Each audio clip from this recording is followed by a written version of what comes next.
Unanimous consent. Mr. Speaker and members, how must our American soldiers feel to have their commander-in-chief under attack while they are engaged in battle? They have the right to feel betrayed and undermined.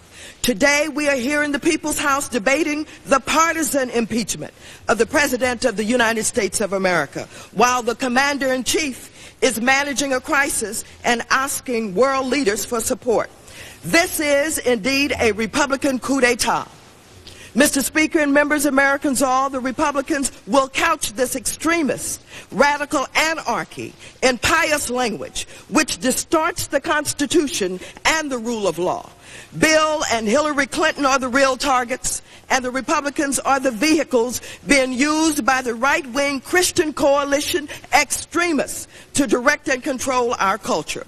The rule of law has been violated in denying the president notice of charges, by the abuse of power in the collecting of so-called evidence, and the denial of the presumption of innocence. President Clinton is not guilty of the trumped-up charges presented in these 4 articles of impeachment.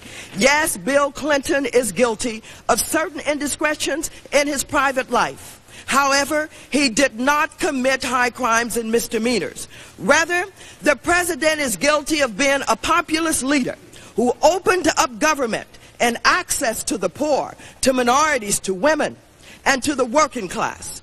President Clinton is guilty of not being owned by the good old Southern boys or the good old Eastern establishment.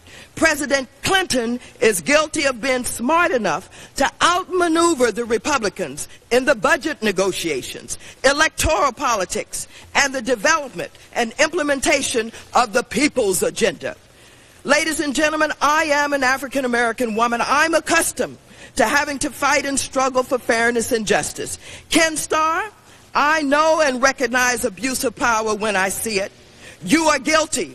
However, I am greatly disappointed in the raw, unmasked, unbridled hatred and meanness that drives this impeachment coup d'etat, the unapologetic disregard for the voice of the people. My Republican friends, what you do here today will long be remembered and recorded in history as one of the most despicable actions ever taken by the Congress of the United States of America. I dare the Republicans of this House to allow themselves to move just 1 inch and give me and my colleagues the opportunity to vote for an alternative. I dare you to be fair. I dare you to allow us to vote for censure. I yield back the balance of my time.